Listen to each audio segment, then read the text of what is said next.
Graça e paz, meus queridos. Mais uma vez nessa quinta-feira nós nos encontramos virtualmente.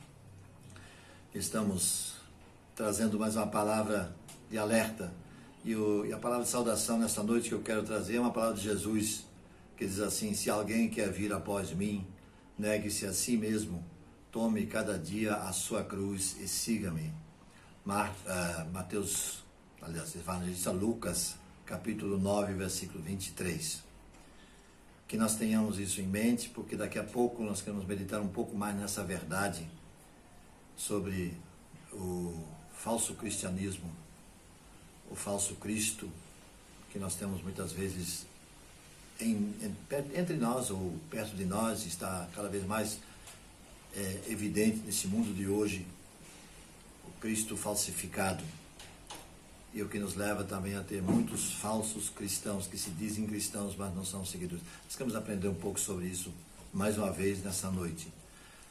Nós, portanto, queremos dar essa palavra de saudação, desejando a todos que Deus abençoe e guarde, que esteja conosco nesses momentos seguintes. Nos acompanhem e, em oração, esteja aguardando o que vem pela frente, em termos de música, testemunho, em termos de palavra. Seja muito bem-vindo.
Graça e paz, meus irmãos, que Deus abençoe a todos.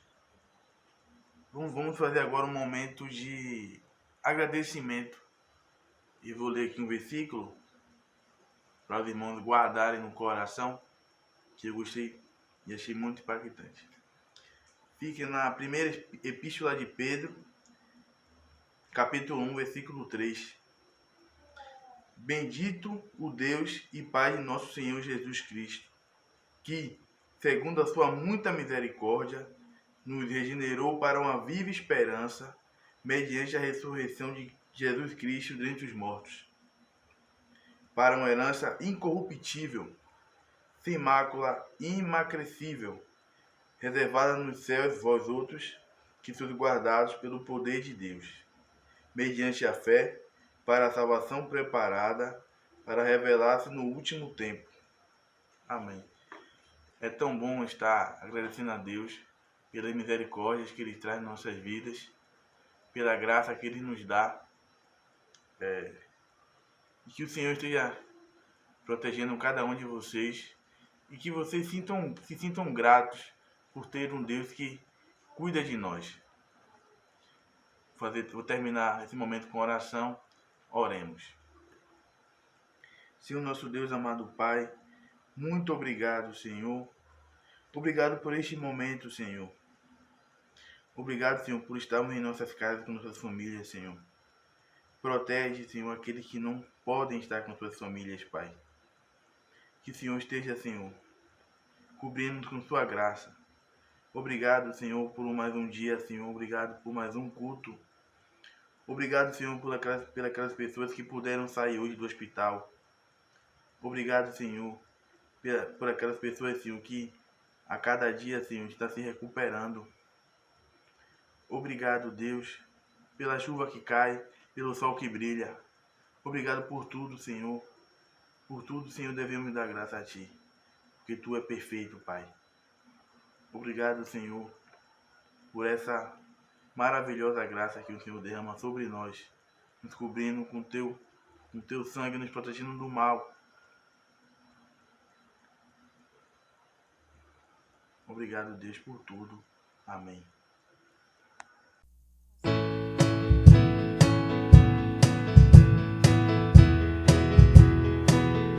Não sei por que de Deus o amor a mim se revelou.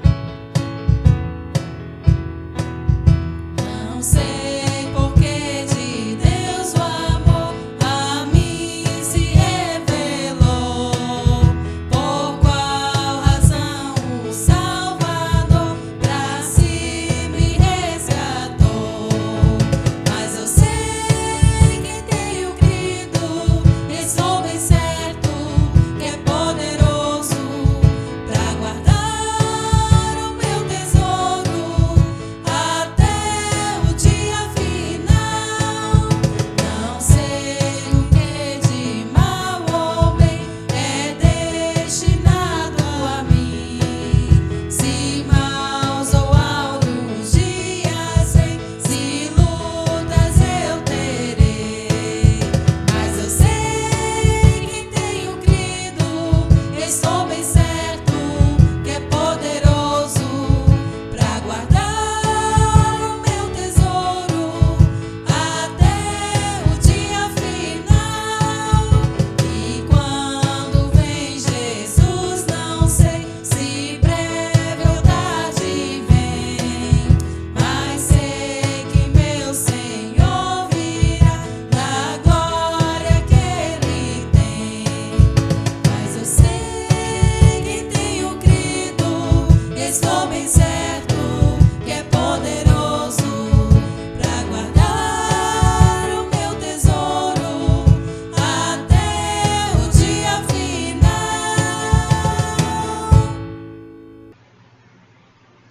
Graça e paz, amados, que a graça e a paz do nosso Senhor e Salvador Jesus Cristo esteja conosco, hoje e sempre. E lembrando o que diz Hebreus 11:6, sem fé é impossível agradar a Deus, pois quem dele se aproxima precisa crer que ele existe e que recompensa aqueles que o buscam. Então oremos. Senhor amado, guarda-nos com a Tua poderosa mão, que o Teu Santo Espírito nos oriente, nos mova em Tua direção, nos console e nos ajude a enxergar os nossos erros e a nos arrependermos deles. E que Teu Santo Espírito nos impulsione no empenho para consertá-los, repará-los e evitar cometê-los novamente a partir de então. Por favor, abençoe todas as nossas famílias. Irmã Ruth e sua família, irmã Luzilene e família, irmã Zefinha e seus filhos, assim como ela sempre lhe pede, Senhor. Irmã Altamira, seus filhos, netos, a família do irmão Raimundo e irmã Idalina, supre, sustenta, cura, abençoa toda a família IBPM e a família de quem nos assiste nesse momento também, Senhor. Toma todos os nossos planos em tuas mãos e nos orienta conforme a tua vontade e nos ajuda a colocar a tua vontade acima da nossa, meu Pai. Senhor, continua tendo misericórdia do nosso país, que os nossos governantes reconheçam os seus erros e se empenhem para consertá-los e a não cometê-los novamente. Que eles pratiquem mais empatia e amor pelas pessoas da nossa nação. Que possamos ter discernimento e sabedoria nas próximas eleições. Nos ajude a escolher o que for melhor para a nossa nação e para a tua igreja, meu Senhor. Em nome de nosso Senhor Jesus Cristo, nosso Salvador. Amém. Amados, como disse no início do nosso encontro de hoje, eu quero falar um pouco mais nesse assunto, praticamente um assunto recorrente, falso Cristo e o falso cristianismo. E começo citando uma experiência de um homem chamado Charles Colson. Esse homem era assessor do então presidente Richard Nixon. Nixon teve que renunciar por causa de um escândalo político, e Charles Colson, por causa da sua ligação com o presidente, naturalmente envolvimento também com o mesmo problema, ele acabou sendo preso. Mas antes de ser preso, ele teve um encontro com Jesus. Ele tornou-se cristão e fundou um ministério chamado Prison Fellowship, que já na época congregava mais de 50 mil voluntários, se tornando a maior organização mundial que atuou nos presídios, nas penitenciárias. Ele falou em mais de 600 penitenciárias em 40 países ao redor do mundo. Ele mantinha também um programa radiofônico que por dia alcançava cerca de 2 milhões de pessoas. Carlson tornou-se um pensador e um evangelista. Em um dos seus livros, que tem como título A Fé em Tempos Pós-Modernos, e num capítulo ele aborda a questão do sofrimento. Então ele faz uma crítica à pregação que anuncia o pare de sofrer como sendo uma essência do Evangelho. Ele comenta os sofrimentos de cristãos na Índia, na China, na Coreia do Norte, Myanmar, que era a ex-Birmânia, e por aí afora. E inicia um capítulo falando sobre o teólogo alemão Dietrich Bonhoeffer, que era professor de teologia na Alemanha. Mas Bonhoeffer se opôs às ideias de Hitler. E, em consequência disso, sua vida corria risco na Alemanha. Então ele foi tirado, levado para os Estados Unidos. E Charles Colson descobriu, então, uma declaração de Bonhoeffer, quando ele diz da experiência espiritual que este tivera. Bonhoeffer fala: pela primeira vez descobri a Bíblia. Eu preguei muitas vezes, aprendi muito sobre a igreja, falei e preguei sobre ela, mas não me tornei cristão. Transformava a doutrina de Cristo em algo que me desse vantagem pessoal. Peço a Deus que isso jamais se repita. Também jamais havia orado. Eu orei pouquíssimas vezes. Ficou claro para mim que a vida de um servo de Jesus Cristo tem que pertencer à igreja. E, passo a passo, ficou cada vez mais claro para mim até onde isso deve ir. E, com isso em mente, ele volta para a Alemanha para servir a igreja perseguida por Hitler. E lá acabou preso e depois morreu sendo enforcado. Mas antes de subir ao patíbulo, ajoelhou-se e orou fervorosamente. Ele foi para se identificar com a igreja do seu país, sofrer por ela e com ela. Morreu pelas suas posições. Seria mais fácil cantar um cântico dizendo que Deus o abençoara e o tirara da morte e o levou para os Estados Unidos. Um sujeito abençoado. Mas e os seus irmãos que sofriam lá na Alemanha? O verdadeiro cristianismo parte de uma frase de Dietrich Bonhoeffer. Quando Jesus Cristo chama um homem ele o chama para morrer. Jesus disse isso em outras palavras, mas ele disse isso: se alguém quer vir após mim, negue-se a si mesmo, tome cada dia a sua cruz e siga-me. Lucas 9, 23. Para onde Jesus estava indo? A caminho do Calvário. Calvário significa morte. Calvário tem a ver com cruz. Sim, esse é o verdadeiro cristianismo, o cristianismo da cruz, do Cristo crucificado. Há só um Cristo digno de ser crido e pregado, é o Cristo crucificado. Paulo dizia aos Coríntios, escrevendo a primeira carta, capítulo 2, versículo 2, porque nada me propus saber entre vós, senão a Jesus Cristo e este crucificado. Prega-se hoje o cristianismo do trono. Sou filho do rei, mereço o melhor. Isso dizem alguns gananciosos que usam o evangelho como pretexto da sua visão materialista e falsa da vida cristã. O próprio Rei Jesus optou pela cruz. Mente e falseia o evangelho quem oferece um trono ou uma vida repleta de bênçãos, sem sofrimento algum, em nome de Jesus. As lutas e as dificuldades, até mesmo as quedas eventuais, fazem parte da pedagogia divina. Catarina de Bora, esposa de Martin Luther, disse: eu jamais teria entendido o significado dos diversos salmos, nem valorizado certas dificuldades, nem conhecido os mecanismos internos da alma. Eu jamais teria entendido a prática da vida e a obra cristã se Deus nunca tivesse trazido aflições à minha vida. Sim, é porque é nos sofrimentos que nos tornamos mais sensibilizados para ouvir a voz de Deus. É raro, quase impossível e duvidoso que alguém encontre Deus num programa de auditório, num show, ou encontre numa partida de futebol, ou em um bloco de carnaval. Mas quantos já o encontraram no leito de dor, ou ao lado do túmulo de um ente querido que partiu? Martin de Tours, em homenagem de quem Luther recebeu o nome de Martin, Martin de Tours teve uma visão em que Satanás lhe apareceu na forma do Salvador. Quando estava quase se ajoelhando diante do suposto Cristo, Martin de Tours olhou para as mãos e não viu os sinais dos cravos. Então perguntou: onde estão os sinais, as marcas dos cravos?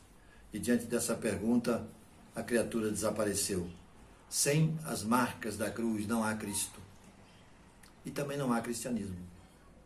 Desafortunadamente, alguns pregadores e algumas igrejas têm trocado a cruz pela menorá, pela estrela de Davi, e têm trocado a cruz pelo bem-estar pessoal. Esse é o falso cristianismo. Por isso, devemos fazer coro às palavras de Carlson em seu livro A Fé em Tempos Pós-Modernos, na página 226, que diz: a dura verdade é que muitos enxergam o cristianismo como meio de melhoria individual ou como caminho para uma vida bem-sucedida. Que visão lamentável! Um falso Cristo sem cruz, sem sangue derramado. Adoram um Cristo sintético, um Cristo de plástico, que não derramou sangue pelos nossos pecados. Um falso cristianismo sem cruz, sem compromisso, sem autodoação, a não ser doação para sustentar alguém. Uma busca de melhora de vida e não identificação com Cristo é o que se vê. Só há um Cristo digno de ser crido. É o Cristo crucificado, o Cristo do Calvário. Só há um cristão verdadeiro, o cristão crucificado com Cristo. Sem a cruz, o cristianismo não existe, nem o cristão. A Bíblia não nos chama para nos identificarmos com Ele pelo trono, mas pela cruz. O apóstolo Pedro entendeu bem essa verdade, quando ele diz na sua primeira carta, capítulo 4, versículo 13, mas regozijai-vos por serdes participantes das aflições de Cristo, para que também da revelação da sua glória vos regozijeis e exulteis. É preciso identificar-se pela cruz com Cristo. Quem quiser trono, tome a cruz. O tipo de trono que Cristo adotou é a cruz. Cruz é o trono do crucificado e também dos crucificados. Quem sofre por sua fé não é um crente de segunda classe, mas é um felizardo. É isso que nós vemos na palavra de Jesus, no Sermão do Monte, que está em consonância com a palavra de Pedro. Aliás, a de Pedro está em consonância com a palavra de Jesus, que diz: bem-aventurados os que são perseguidos por causa da justiça, porque deles é o reino dos céus. Bem-aventurados sois vós quando vos injuriarem e perseguirem, e mentindo, disserem todo mal contra vós por minha causa. Alegrai-vos e exultai, porque grande é o vosso galardão nos céus, porque assim perseguiram os profetas que foram antes de vós. Dentro do Sermão do Monte, Mateus 5, 10 e 12. Muito cuidado com quem oferece riqueza. Pode não ser Cristo. Jesus não oferece essas coisas, mas o inimigo sim. O inimigo costuma oferecer riquezas. Ofereceu riquezas a Cristo, quanto mais a nós, seguidores de Cristo. Mateus 4, 8 e 9 diz: novamente o diabo o levou a um monte muito alto, mostrou-lhe todos os reinos do mundo e a glória deles, e disse-lhes: tudo isso te darei se prostrado me adorares. O inimigo nunca oferecerá a cruz, mesmo porque ele odeia a cruz e tem medo dela. Quem não quer a cruz está do lado do inimigo e não do lado de Cristo. Por isso, quem deseja ser cristão de verdade deve fazer o que diz o Senhor Jesus, registrado pelo evangelista Lucas, que nós já citamos e vou citar mais uma vez, e encerro com isso. Se alguém quer vir após mim, negue-se a si mesmo, tome cada dia a sua cruz e siga-me. Amém e amém. Jesus virá outra vez aqui. Nós cremos e esperamos a vinda do nosso Deus.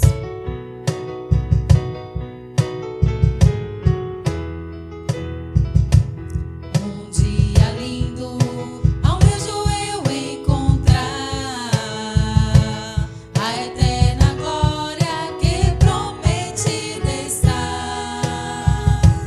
Gozo e alegria posso então eu sentir, pois Jesus Cristo já está por vir. Jesus virá outra vez aqui. Jesus virá mais outra vez aqui. E todos juntos em um só louvor cantemos todos. Ele é o nosso Senhor. Ele veio ao mundo para ser príncipe da paz. Ele foi tentado e não pecou jamais. A sua vida foi exemplo de amor. Por isso eu canto, Ele é o nosso Senhor. Jesus virá outra vez aqui. Jesus virá mais outra vez aqui. E todos juntos em um só louvor cantemos todos. Ele é o nosso Senhor. Jesus virá outra vez aqui. Jesus virá mais outra vez aqui. E todos juntos em um só louvor cantemos todos. Ele é o nosso Senhor. Concluímos aqui nosso encontro dessa quinta-feira. Mais uma vez agradecemos a sua presença conosco, sua participação neste momento.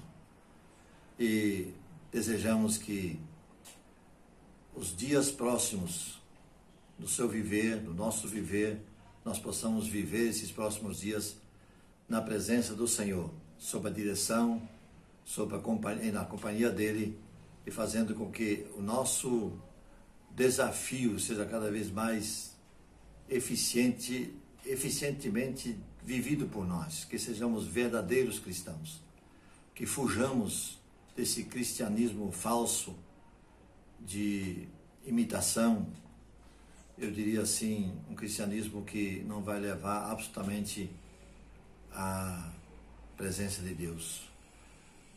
É apenas cristianismo de fachada. Nós queremos o cristianismo verdadeiro, seguindo aquele que por nós morreu na cruz e que nos chama, se quisermos ser seus seguidores, devemos tomar cada dia a nossa cruz e segui-lo. Ele foi ao Calvário. Seguir a Jesus pode significar a entrega da nossa vida. O evangelho pregado em muitos cantos e recantos nos dias de hoje é um evangelho que não tem cruz, ou não tem mensagem da cruz. Senhor nosso Deus, abençoa-nos, guarda-nos, fortalece-nos e faz, Senhor, com que o nosso viver aqui neste mundo seja realmente um viver digno daquele que exalta o Teu nome. Faze de nós verdadeiros cristãos cada vez mais, nos aprimorando, nos aperfeiçoando, para que em nós o Teu nome seja honrado e glorificado. Em nome de Jesus. Amém e amém.